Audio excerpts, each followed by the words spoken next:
오늘은 제목에 거기 나왔죠. 은혜의 물들기를이라는 제목으로 말씀을 좀 같이 나눠보도록 하겠습니다. 이 은혜에 물든다 참 필요한 말인데요. 이거는 저의 바람이라기보다도 아마 하나님께서 저와 여러분들에게 바라는 굉장히 큰 소원이라고 할 수 있는 삶의 상태지요. 은혜로 물들기를 하나님은 굉장히 바라고 계시다는 것 먼저 이해하시면서 말씀을 좀 같이 나눴으면 좋겠습니다.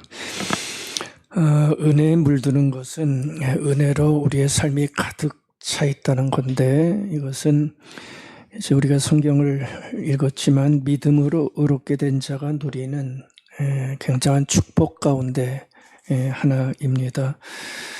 우리가 바울이 1절과 2절에서 신자들이 누리는 세 가지 복이 있다라고 얘기했다고 그랬죠. 첫 번째가 하나님과의 평화, 굉장한 겁니다. 여러분들, 이 사람들이 하나님과 평화를 누리는 사람이 얼마나 있다고 생각하세요? 그렇게 많지 않습니다. 하나님께 불망투성이고요. 하나님께 저항하고요. 아무튼 그런 세상인데, 믿음으로 의롭게 된 자에게는 다 거부하는 하나님과 평화의 관계를 누릴 수 있는 복을 주셨다 그랬고, 두 번째가 오늘 주제입니다. 은혜에 들어가는 아름다운 삶을 가질 수 있게 만들어 주셨다. 그리고 영광의 소망, 소망이 없는 시대에 소망을 누리며 살아갈 수 있는 복을 허락하셨다는 것이요. 오늘은 두 번째 복, 은혜라는 말에 좀 같이 좀 집중을 좀 해보고 싶습니다. 그로 말미암아 우리가 믿음으로 서 있는 이 은혜에 들어감을 얻게 됐다. 그렇죠? 믿음으로 의롭게 된 자가 가지는 아름다운 삶의 모습을 그렇게 표현해주고 있습니다. 여러분들 그 표현 한번 보시겠어요? 이건 결국 무슨 얘기를 하는 것 같으세요? 믿음으로 서 있는 이 은혜에 들어감을 얻게 됐다. 요거를 이해하려면 우리 1장부터 4장까지가 이해되셔야 돼요. 거기에서는 사람들이 은혜가 아니라 진노 가운데 있었다고 그랬죠. 진노의 세계에서 살고 있었다고 그랬어요. 입이 더럽고 모함하고 죄 가운데 있고 그런 세계 속에 사람들이 있었는데, 근데 예수 그리스도로 말미암아 믿음이라고 하는 선물을 가지고 믿게 되어질 때 그 은혜의 세계로 들어감을 가지게 됐다. 무슨 얘기냐 하면 다른 세계로 이동했다는 겁니다. 진노의 세계에서 무슨 세계일까요? 은혜의 세계, 그 예수의 세계라고 그랬죠. 그렇죠? 신자가 되었다는 거는 거듭 말씀드리지만 교회 조금 나오고 내 신자다, 그게 아니고요. 전격적인 삶의 이동이 일어났다는 거예요. 그거 꼭 알아두셔야 돼요. 진노의 세계에서 은혜의 세계로, 예수의 세계로 이동했다는 거죠. 근데 예수의 세계는 어떤 세계인가요? 싸움과 투쟁의 세계가 아니라 우리 지난주에 봤죠. 평화의 세계. 아멘. 평화의 세계입니다. 예수의 세계는 진노의 세계에서 그냥 끊임없이 투쟁하며 죄 가운데 있는 삶이 아니라 은혜의 세계. 아멘. 은혜의 세계. 예수의 세계는 절망으로 신음하는 세계가 아니라 소망의 세계. 그런 세계로 어떻게 한 거예요? 이동한 거예요. 그게 신자가 누리는, 세상이 누리지 못하는 정말 아름다운 삶의 모습이라는 거. 우리가 이것을 놓치면 신앙생활 해도요, 참 불행한 신앙생활을 하는 거예요. 근데 이게 우리에게 살아있어요. 예수 그리스도께서 믿음을 가진 우리에게 주시는 거는 이런 세계로 너희들 들어가서 살라. 하나님은 그 열심을 가지고 우리를 그렇게 인도하시려고 애쓰시는 거예요. 그렇죠? 평화의 세계, 은혜의 세계, 소망의 세계, 사람들이 잃어버리고 있는 아름다운 세계를 회복시키시는 하나님의 의지가 바로 이 구원 가운데 묻어져 나가고 있다는 거. 우리 이러한 세계를 어떻게 해야 되죠? 누려야 되겠죠. 그렇죠? 누려야 되고 믿어야 되고 그 세계에 감사해야 되고 그 세계를 전하려고 했어야 되고 이게 바울이 인지했던 믿음의 사람들이 가지는 축복으로 이렇게 얘기를 하고 있습니다. 실감했으면 좋겠습니다. 얼마나 대단한 신앙인지 느꼈으면 좋겠습니다. 이러한 일이 어떻게 일어났는가? 오늘 2절에서 그 얘기를 해주죠. 은혜에 의해서 하나님이 주도권을 가진 하나님의 주심에 의해서, 그게 은혜인데 은혜에 의해서 이런 일이 일어났다. 사람들은 공로와 자격과 조건 가지고 구원까지 읊조리고 있지만 너희들에게는 그럴 만한 실력이 없다는 거예요. 유대인들이 우리 하나님의 백성이니까 구원 얻을 수 있다라고 자만할 때 너희들은 그걸로 안 된다. 율법이 있지만 너희들이 율법을 행할 수 있느냐? 행할 수 없잖아 라고 계속해서 얘기를 했잖아요. 너희들이 믿음으로 얻는 구원은 하나님의 온전한 선물로 이런 일들이 일어났다. 그걸 은혜라고 얘기를 하는 거죠.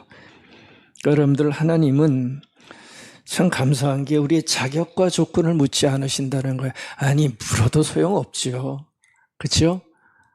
그러니까 안 물어보시는 거예요. 물어도 소용이 없어요. 너 나한테 올 자격 있어? 물어봤자 뭐 하겠어요? 뻔한데. 안 그렇습니까?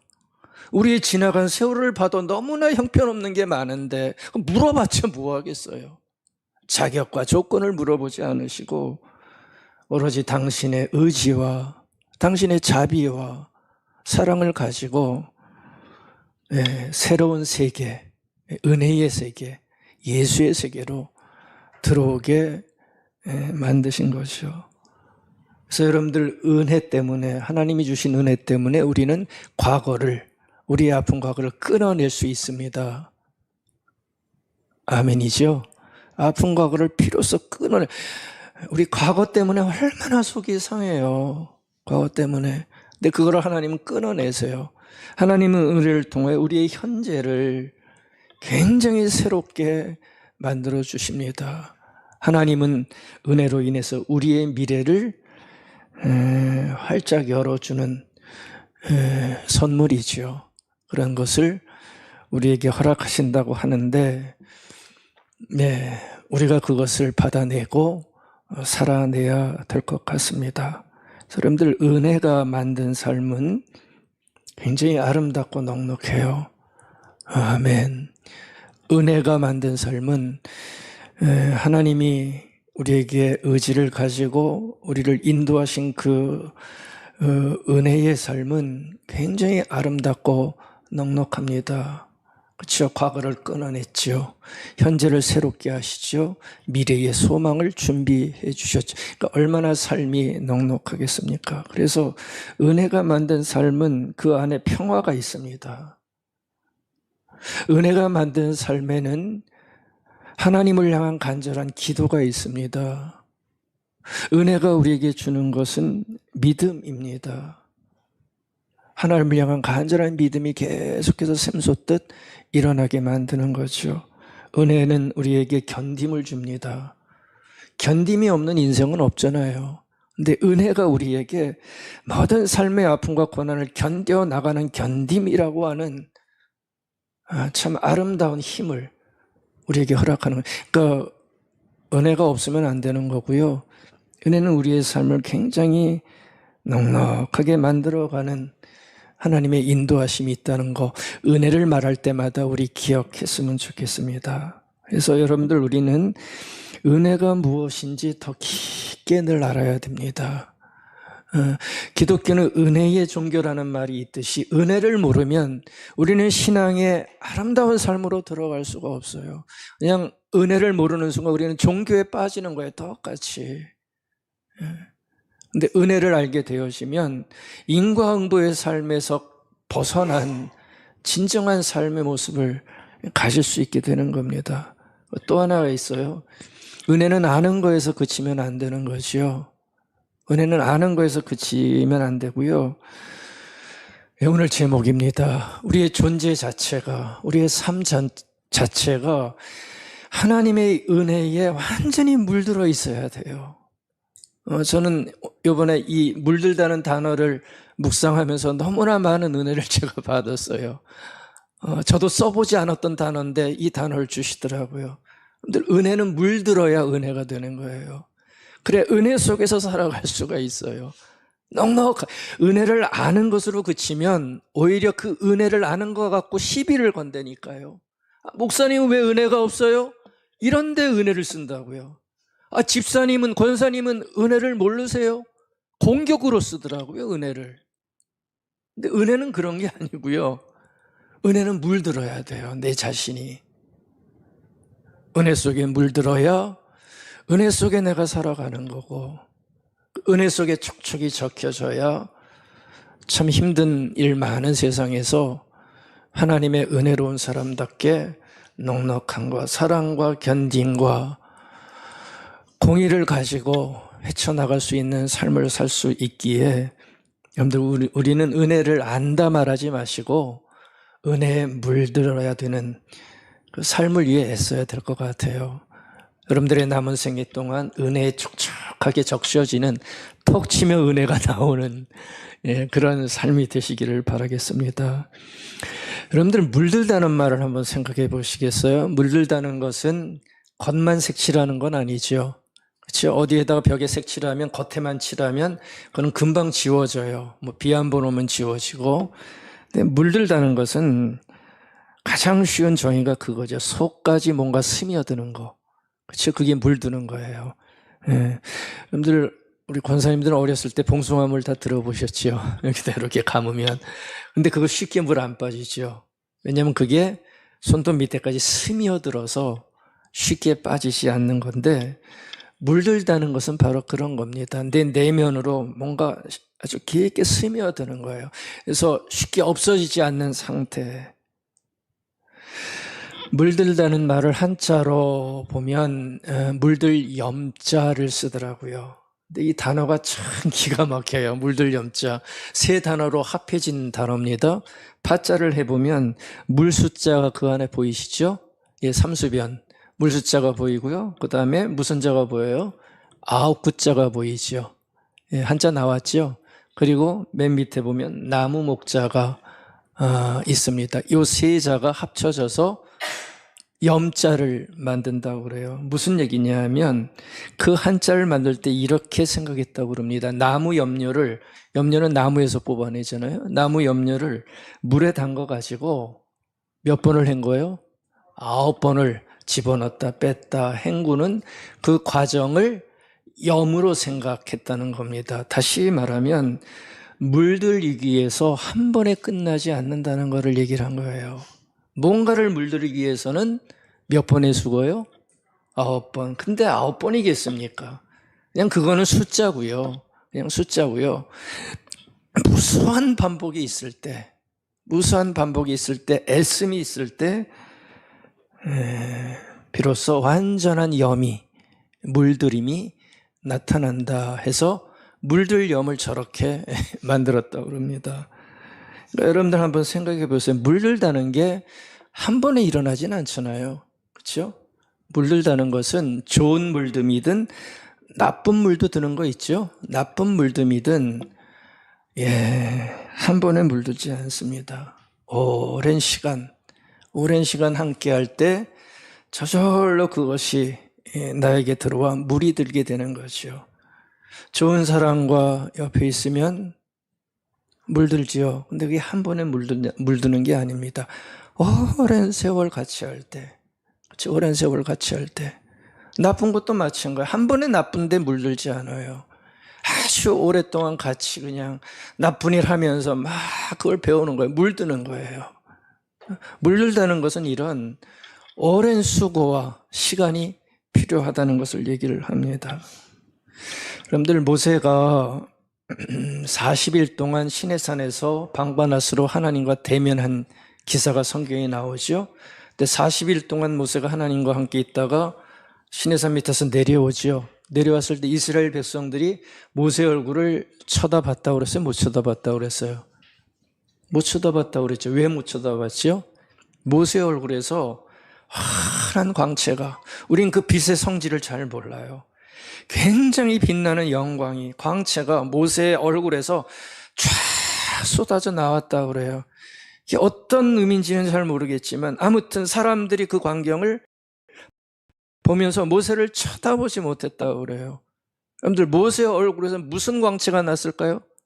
무슨 광채가 났을까요? 40일 동안 하나님의 영광의 빛 앞에 있다가 모세에게 그것이 스며든 거 아닌가요?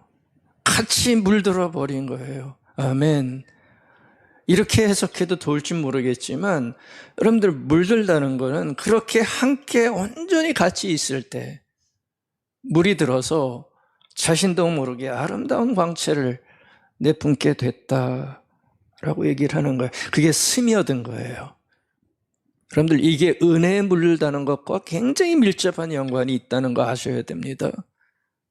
여러분들, 우리는 하나님의 은혜에 물들기 위해서는 그 하나님의 은총 속에 우리가 거해서 그게 내 안에 스며들어야 그게 비로소 내 은혜가 되는 거예요.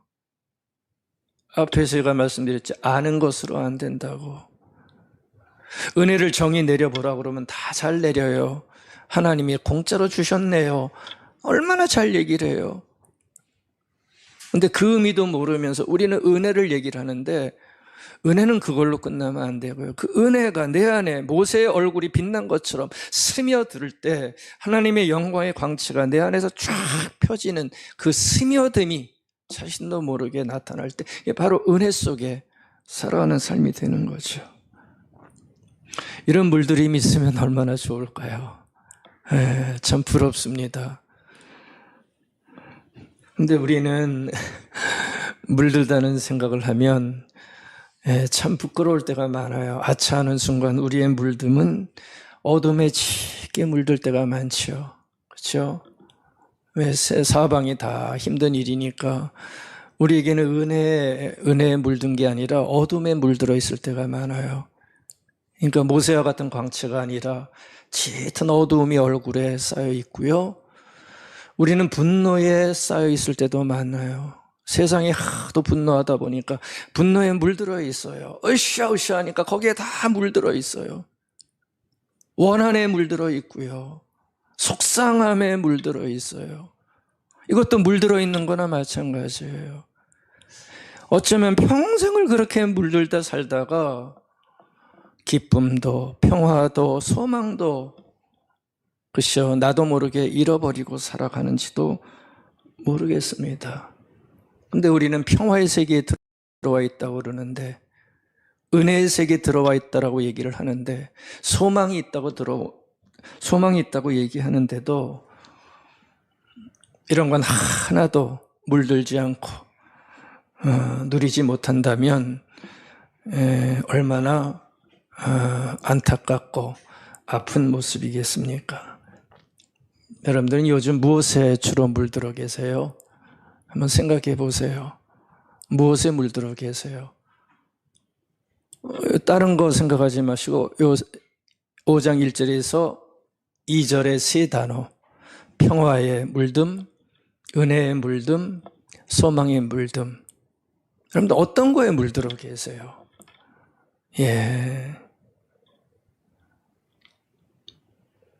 분노, 걱정, 근심, 절망,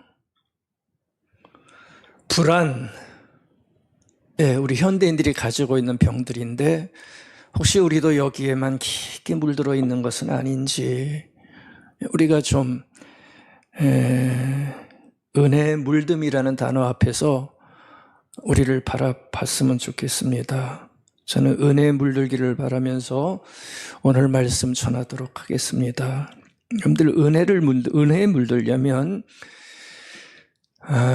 가장 먼저 은혜가 무엇인지 더 잘 알아야 됩니다. 그래야 우리가 은혜가 무엇인지 물들 수가 있겠죠. 여러분들, 은혜는 하나님이 값없이 베푸신 선물입니다. 맞습니다. 우리가 잘 아는 은혜의 정의입니다. 근데 거기까지만 아시면 안 돼요. 은혜는 하나님이 나에게 정말 값없이 주신 하나님의 베푸심이지만, 그걸로만 알면 안 되고요. 그 베푸신 결과 우리가 어디에 들어와 있는가까지 우리가 알고 있어야 돼요.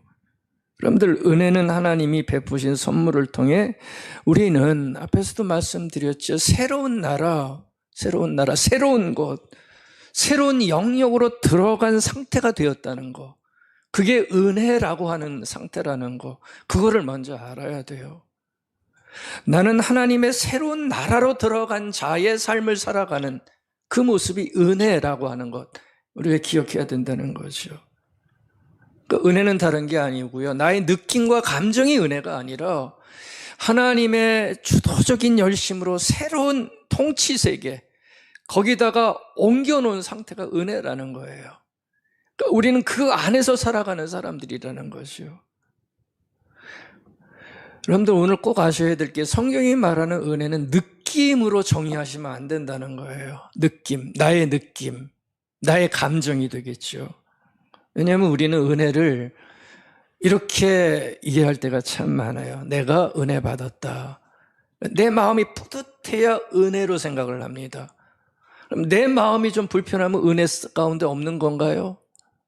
아니에요. 은혜 가운데 있는 거예요. 왜냐하면 은혜는 어디로 이동한 거예요? 새로운 나라로 들어가 있는 거예요.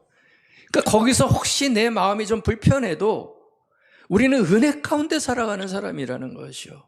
이 차이가 굉장히 중요한 겁니다. 말씀이 마음에 맞고 그럴 때 있어요. 오늘은 참 목사님 내 마음에 딱 맞는 설교하신다. 그러면 다들 뭐라고 그래? 은혜 받았다 얘기를 하죠. 그렇죠? 그러면 거꾸로 말씀이 자기 마음에 안 맞고 좀 그러면 은혜 받지 않는 건가요? 그럼 나는 은혜 받지 않는 상태에 있는 건가요? 아니란 말이에요. 우리는 은혜를 느낌으로, 내 감정으로 자꾸 해석을 하게 되면 그거는 은혜라고 하기가 좀 그렇습니다. 우리는 기도들을 하는데 기도해서 응답을 받으면 하나님이 은혜를 주셨다고 얘기를 합니다. 그렇죠? 근데 기도 응답이 없으면 우리는 은혜를 받지 못한 건가요? 어떻게 생각하세요? 은혜를 받지 못한 건가요? 아닙니다. 왜요? 은혜가 뭐라고요? 내 느낌과 감정이 아니라 은혜는 나라로 들어간 거예요. 새로운 나라로 들어간 상태 속에 있는 게 은혜란 말이에요. 그 안에 있는 이상 내 느낌과 감정을 가지고 은혜를 평가할 수 없는 거죠. 우리는 여전히 은혜 가운데 존재하는 사람들이라는 겁니다. 5장 2절 다시 보세요.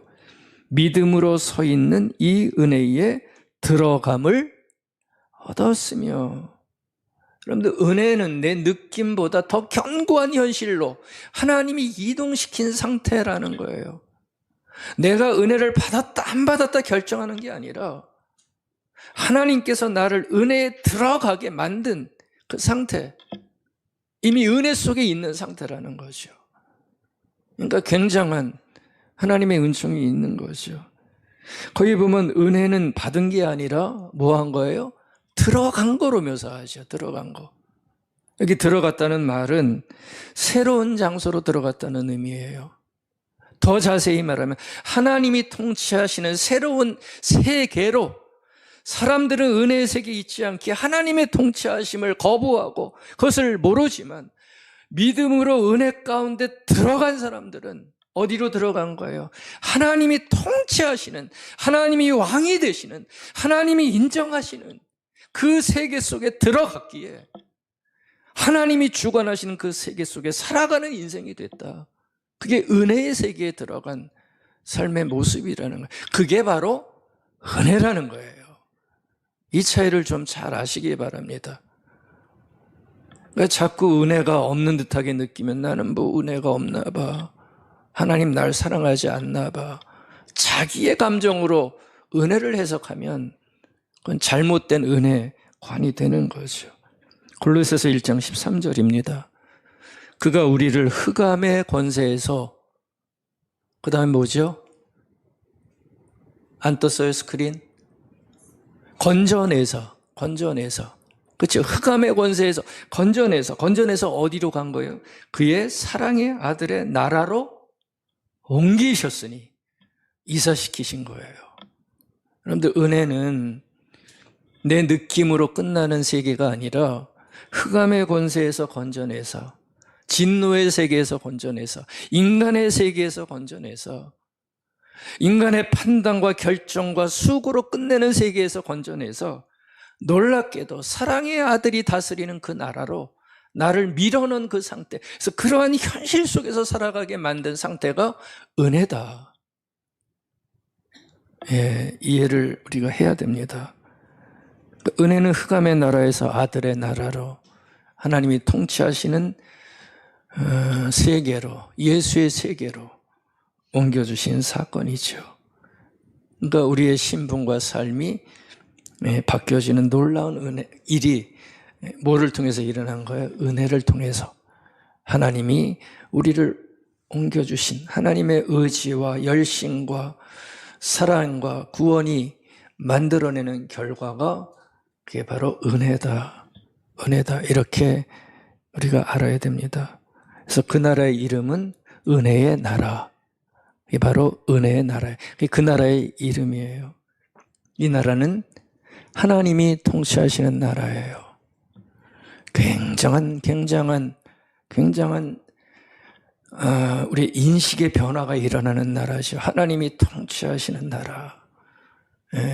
하나님이 없는 나라가 아니라 하나님이 통치하신다는 것을 고백하고 그 통치 속에서 내 삶을 견뎌나가고 그 통치 속에 내 삶을 만들어가는 그 나라 속에 우리가 들어간 거예요.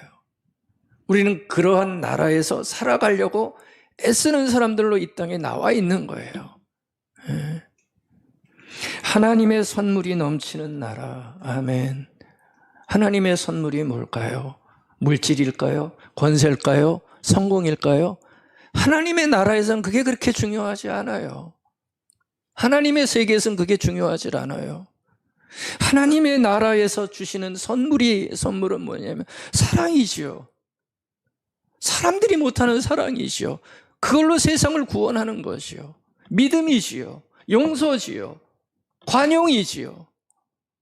세상과 정반대의 삶입니다. 그런 선물로 넘치는 나라. 하나님의 나라는 그래서 용서가 있는 나라예요. 원한으로 파묻힌 나라가 아니고, 또 하나 하나님의 나라는 실패로 끝나지 않는 나라예요. 세상은 실패와 성공으로 몸소리치는 세상이지만 실패에게 목숨까지 내던지는 안타까운 세상으로 가득하지만 하나님은 실패가 용납되는 사회고 실패로 끝나지 않는 나라예요. 하나님은 우리의 실패를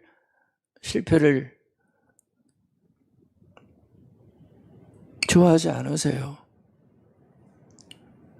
무엇보다도 하나님의 나라는 하나님이 편 들어주는 나라. 아멘. 여러분들 편을 누가 들어주나요? 하나님이 편 들어주세요. 별로 좋아하지 않나 봐요. 이게 얼마나 대단한 건데 하나님이 편 들어줘요. 그러니까 우린 지금 은혜를 너무 모르고 있다는 거예요. 우리가 어떤 세계에서 살고 있는지. 그렇죠? 하나님이 편 들어주는 나라. 어떤 나의 고난 속에서도 하나님이 나는 너를 포기하지 않는다 라고 선언하시는 그 아름다운 나라. 육체의 생명으로 끝나지 않는 하나님의 나라. 바로 이런 나라로 들어가게 하신 것이 뭐라고요? 두 글자, 은혜. 여러분들의 감정이 은혜가 아니고요. 이 놀라운 현실로 우리를 끌고 들어가신 그게 바로 은혜다. 은혜예요. 은혜 받아가지고 뭐 돈 많이 벌고 뭐 진급하고 뭐 성공하고 그런 정도의 차원이 은혜가 아니에요. 꼭 아시기 바랍니다. 은혜는 이런 하나님이 주도하시는 믿음의 세계, 영의 세계로 흑암의 권세에서 건져내서 하나님의 아들의 나라로 옮겨가신 그 엄청난 사건, 그게 바로 은혜라고 말할 수 있는 겁니다. 그러니까 여러분들 은혜는 여러분들의 느낌과 감정에 따라 왔다 갔다 있다 없다 하는 그러한 수준 낮은 상태가 아니에요. 그렇죠? 견고한 현실이에요. 왜 견고합니까? 이거는 없어지는 현실이 아니고 하나님 되신 예수 그리스도의 십자가의 공로와 부활하심으로 우리에게 현실에 나타난 포기할 수 없는 사실이란 말이죠. 견고한 나라입니다. 고작해야 내 감정에 따라 흔들리는 그러한 나라가 아니에요. 여러분들 은혜를 내가 느끼지 못한다. 좀 답답한 건 있겠죠. 그리고 기도가 응답이 없다 하셔도, 아니 또 힘든 상황 가운데 있어도 기억하십시다. 우리는 은혜의 나라 안에 견고하게 들어간, 믿음으로 들어간 하나님의 사람들입니다. 뭐가 우리의 삶을 흔들까요? 여러분들의 감정으로 하나님의 은혜의 놀라움을 우리는 의심해서는 안 된다는 거죠. 우리는 어떤 상황 가운데서도 하나님이 편들어 주시고 지켜주시고 그 끝내 선을 이루어 가신다고 하는 그 놀라운 현실 속에 있다는 거, 이제는 좀 알아야 되지 않을까요? 꼭 우리 알아가십시다. 너무 쉽게 은혜를 평가절하해서는 안 됩니다. 그런데 우리가 떠나온 진노의 나라와는 너무나 다른 삶이 우리 가운데 있는 거예요. 진노의 나라의 특징이 뭔가요? 세상의 나라죠. 이것은 한 만큼만 대가를 받는 나라예요. 인과응보가 철저히 지배하는 나라죠. 그래서 실패한 사람은 이 나라에서는 발을 붙이기가 힘들어요. 실수하면 가혹한 벌이 있을 수밖에 없고요. 또 하나 자격과 정죄가 지배를 하고 있습니다. 항상 증명해내야 돼요. 나 자신을. 항상 나를 증명해야 돼. 이 증명을 하지 못하면 이 나라에선 살기 힘들어요. 그렇죠? 그러니 싸워야 되고요. 그래서 불안하고 두려움이 매일 밤 우리를 엄습하는, 걱정이 엄습하는 그 나라. 그게 바로 진노의 세계에서 일어나는 일들입니다. 근데 은혜의 나라는 그런 세계가 아니에요. 좋은 느낌 정도로 끝나는 세계가 아니라 죽음에서 생명으로, 진노에서 사랑으로, 흑암에서 빛으로 옮겨진 실지 않은 구원의 현실, 이게 바로 은혜의 나라라고 하는 것, 우리가 알고 살아갔으면 좋겠습니다. 여러분들, 은혜의 나라는 정말 좋은 나라고요, 필요한 나라라는 거, 저와 여러분들의 인생에 필요한 사실이라는 거, 다시 한번 느껴야 될 것 같습니다. 그래서 여러분들, 아까도 말씀드렸지만 은혜는 아는 것으로는 안 되고요, 내 몸입니다. 내 몸과 정신과 영혼에 은혜가 스며들어 하나님의 통치가 내 안에 물들어 있어야 됩니다. 그게 은혜 속에 살아가는 삶의 방식이 되는 거죠. 내 몸과 정신과 영혼에 하나님의 지배와 하나님의 열심과 하나님의 자비와 하나님의 끝없는 선하심과 합력하여 선을 이루시는 하나님의 은총의 손길이 언제나 나와 함께하고 있다는 거, 나의 가정 속에 있다는 거, 그게 내 존재 자체에 물들어 있어야 돼요. 하나님의 은총이. 그래야 우리가 은혜에 살든지 말든지 하지, 감정 따위에 내 은혜를 맡겨가지고 살게 되어지면 기도한들 무슨 의미가 있겠어요? 여러분들, 우리가 은혜에 물들어 있을 때만 모든 것을 하나님에 맡기고 살아갈 수 있는 힘을 받을 수가 있는 겁니다. 여러분들, 이런 은혜에 물들고 싶지 않으세요? 저는 정말 물들고 싶어요. 못 사지만 부족한 게 많아서 물들지 못할 때가 얼마나 많은지 모르겠어요. 근데 앞으로는 정말 그렇게 살고 싶지 않아요. 내 몸과 영혼과 정신에 하나님의 은총의 손길이 가득 지배해서 모든 걸 다 물들어서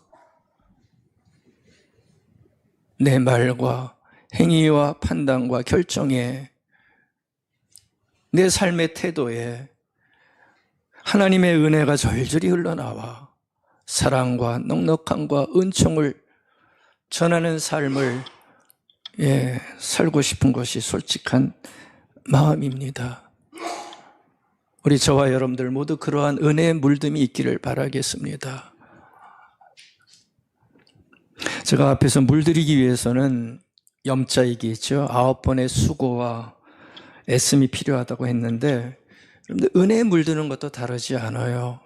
은혜에 물드는 것도 이런 수고가 필요합니다. 여러분들 은혜는 선물입니다.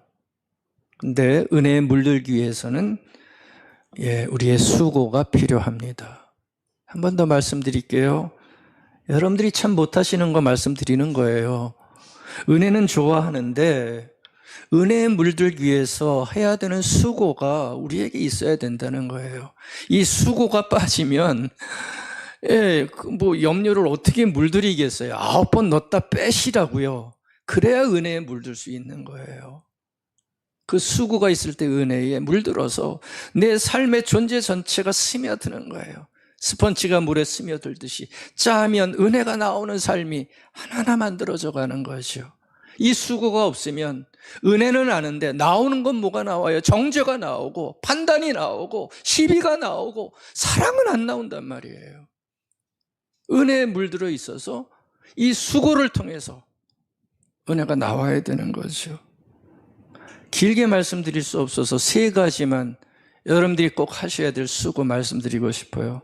3가지 수고는 겸손입니다. 겸손의 수고, 2번째는 말씀의 수고, 3번째는 나눔의 수고예요. 여러분들 은혜에 물들기 위해서 우리가 가져야 될 삶의 모습이죠. 삶의 노동이라고도 할 수 있습니다. 이게 굉장히 우리 안에 많이 넘쳐야 돼요. 그럴 때 은혜에 물들어가는 삶이 내 안에 이루어지는 거죠. 첫 번째, 겸손의 수고입니다. 여러분들 이 겸손이라는 게 우리가 은혜에 물들기 위한 굉장히 중요한 조건이 될 수 있어요. 여러분들 겸손의 수고라는 건 다른 게 아니고요. 하나님 앞에 나아가 매 순간 나의 빈손을 내미는 거예요. 그 과정이 내 안에 끊임없이 이루어질 때 은혜에 내가 차츰차츰 진하게 물들게 되는 거죠. 주님, 제 힘으로는 안 됩니다. 오늘 하루 또 시작합니다. 저에게 은혜를 베풀어 주십시오. 저에게는 은혜가 필요합니다. 다른 것보다 당신의 은혜와 만져주심과 주도적인 의지가 저에게 있어야 됩니다.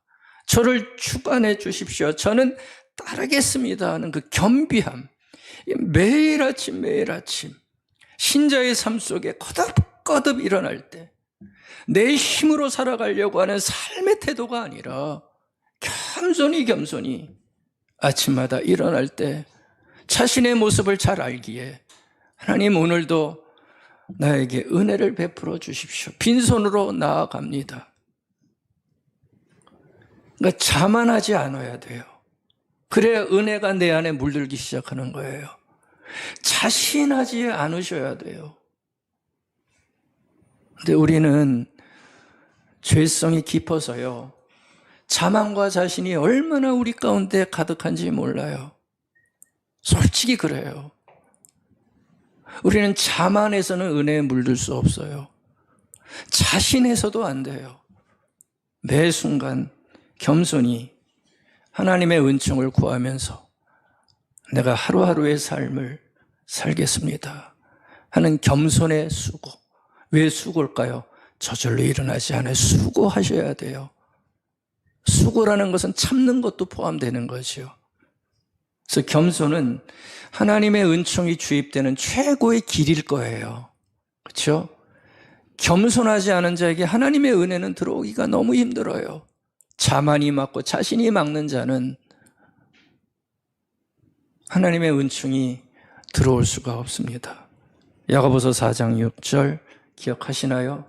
하나님은 교만한 자를 물리치시고 겸손한 자를 은혜해 주신다.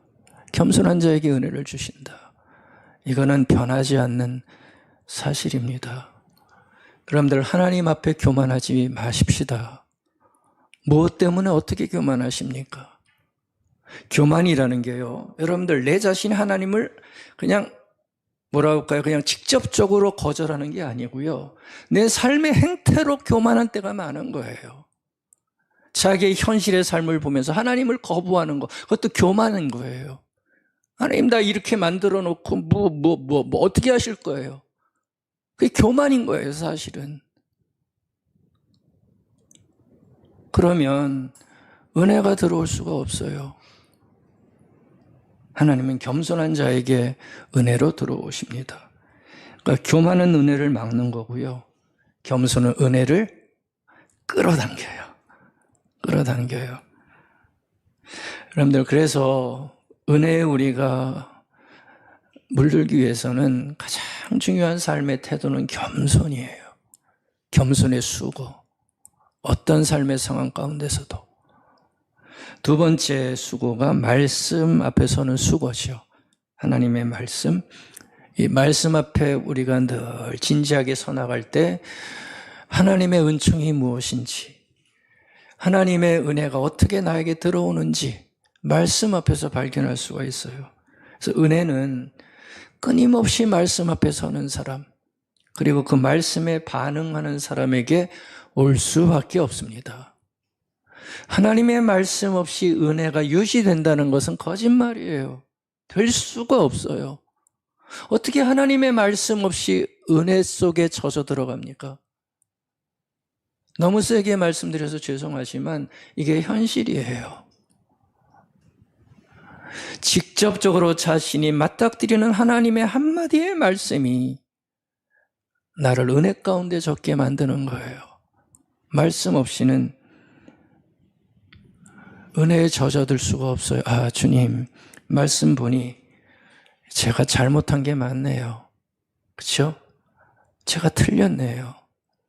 하나님, 이 말씀 보니 이렇게 살아야 되겠네요. 그럴 때 은혜의 단비가 내 안에 들어와 하나님의 통치와 하나님의 세계 속에서 살아가는 자의 삶을 살게 되는 겁니다. 세 번째 수고는 나눔의 수고지요. 나눔의 수고. 여러분들, 은혜에 우리가 깊게 물들어 가기 위해서는 이 나눔의 지난한 수고가 필요해요. 나눔은 우리의 본성이 아니에요. 우리는 쌓아둠이 본성이지 나눔이 본성이 아니에요. 근데 은혜에 물들기 위해서는 하나님이 당신의 아들 예수 그리스도 이 땅에 보내셔서 사랑을 나누어 주었듯이 우리도 하나님의 사랑의 은총을 받았다면 그 나눔을 통해서 내 삶이 증명되어질 때, 그때 하나님의 은총이 내 안에 들어와요. 내 안에 들어와요. 여러분들, 받은 은혜가 있다면 쌓아두면 안 되는 겁니다. 고인물은 썩나요? 맑은가요? 고인물은 썩어요. 은혜도 마찬가지예요. 은혜 받은 거, 자기에게 받은 어떤 은혜가 크다고 해서 그걸로 쌓아두면 그걸로 은혜는 썩게 마련이에요. 은혜에 물들 수가 없어요. 은혜에 물들 수가 없어요. 은혜는 흘려보내야 되고요, 나눌수록 풍성해지는 겁니다. 부모들은 나눔을 훈련시켜야 돼요. 나 자신도 나눔을 훈련해야 돼요. 세상은 싸움이 주된 삶이지만 신앙인들의 삶은 나눔이 있어야 되는 거예요. 사도행전 20장 35절 주님의 말씀을 거기서 인용하죠. 주는 것이 받는 것보다 복이 있다. 예, 하나님의 원칙입니다. 주는 것이 받는 것보다 복이 있다. 그래서 우리가 이 나눔의 삶이 일어날 때 하나님의 은혜를 알아 나누는 순간을 통해 하나님의 은혜에 물들어가는 삶이 내 안에서 일어나게 되는 거예요. 줄 게 있어야 나누지요. 그렇게 생각하지 않으세요, 여러분들은? 뭐 쥐뿔 줄 게 있어요. 나도 살기 바쁜데. 그런 얘기하는 게 아니에요. 우리에게는 용서를 받았기에 용서가 있어야 되고요. 사랑을 받았다면 넉넉한 사랑이 내 안에 있어야 되고요. 위로를 받았다면 나를 통해 위로가 있어야 되고요. 왜 나눌 게 없을까요? 왜 나눌 게 없을까요? 여러분들, 바로 이런 수고가 은혜를 아는 자로 끝나지 않게 하고요, 은혜에 물든 자로 우리를 만들어 간다고 저는 믿습니다. 우리는요, 은혜의 세계에 들어와 있다는 것을 알아야 돼요. 은혜의 세계에 들어온 자들은 은혜에 물들어가기 시작해야 돼요. 그렇죠? 이런 수고를 통해서 물들어가야 되는 겁니다. 은혜는 하나님이 주시지만 은혜에 물드는 것은 은혜 받은 자가 해야 되는 책임이고 소명입니다. 예, 제가 써놨죠. 은혜의 주심은 하나님이지만 은혜에 물들은 것은 은혜 받은 자의 소명입니다. 여러분들, 이 소명 우리 모두 잘 감당하셨으면 좋겠습니다. 릴케의 가을이라는 시 하나 보고 마치겠습니다. 릴케가 이런 시를 썼어요. 나무잎이 진다. 예, 잎이 진다. 우리는 모두 떨어진다. 이 손도 떨어진다. 다른 것을 보라. 조락은 어느 곳에나 있다. 떨어짐이죠, 조락은. 그러나 이 조락을 한없이 부드럽게 두 손으로 받쳐주는 어느 한 분이 있다. 아멘. 저는 릴케가 은혜를 알았던 것 같아요. 여러분들, 여기 보면 떨어지고 실패하고 무너지는 우리의 현실을 아주 정난하게 얘기를 해주죠. 다 진다. 모두 떨어진다. 그게 우리의 현실이에요. 근데 이 시인은 그 현실만이 있지 않다는 거 얘기하죠. 다른 현실이 있다. 은혜의 세계라는 거죠. 은혜의 현실이 있다는 거죠. 뭐예요? 이 조락을 한없이 부드럽게 두 손으로 받쳐주는 어느 한 분이 있다. 왜요? 우리는 은혜의 세계에 있기에. 이 사실을 여러분들 믿으시나요? 예, 믿었으면 좋겠습니다. 그리고 고백했으면 좋겠습니다. 세상은 실패하고 무너지면 다 회복할 수 없다, 끝났다 얘기하지요. 근데 복음은 절대 그렇게 얘기하지 않습니다. 아니야, 회복할 수 있어. 일어날 수 있어. 그게 복음이고 은혜의 세계에서 주님이 주시는 메시지입니다. 상처가 클수록 은혜는 더 깊다는 거 여러분들 기억하실 수 있으시겠어요? 상처가 깊다면 은혜는 더 커요. 아멘. 흉터가 클수록 하나님의 은혜는 더 진한 연기를 가지고 뿜어낼 수 있다는 사실 우리가 기억했으면 좋겠습니다. 상처가 많고 아픔이 많고 원한이 많다면 그걸로 끝내지 마십시다. 여러분들의 인생을 그렇게 아프게 망가뜨리지 마십시다. 우리에게는 은총이 있고 은혜에 물들게 하시는 하나님의 사랑이 있습니다. 저는 여러분들의 상처가 인생을 끝마치는 심정의 시간에 간증이 되기를 바라겠습니다. 여러분들의 실패가 은혜의 통로가 되기를 바라겠습니다. 우리도 모세처럼 하나님의 은혜의 빛을 찬란하게 받는 삶이 계속됐으면 좋겠어요. 여호와는 그의 얼굴을 내게 비추사,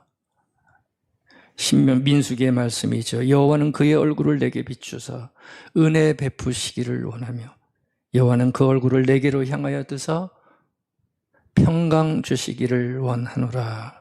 아멘. 하나님의 열심 아닙니까? 하나님의 끊임 없는 의지가 우리를 향하여 선포하는 말씀입니다. 그의 얼굴 우리에게 비춰주셔서 모세처럼 은혜 베푸시기를 원하십니다. 예, 외면하지 마십시다. 여러분들의 삶의 상황으로 이 끊임없는 하나님의 은총의 빛을 외면하지 마십시다. 여호와는 그 얼굴을 내게로 향하여 드사 평강 주시기를 원하신다고 했습니다.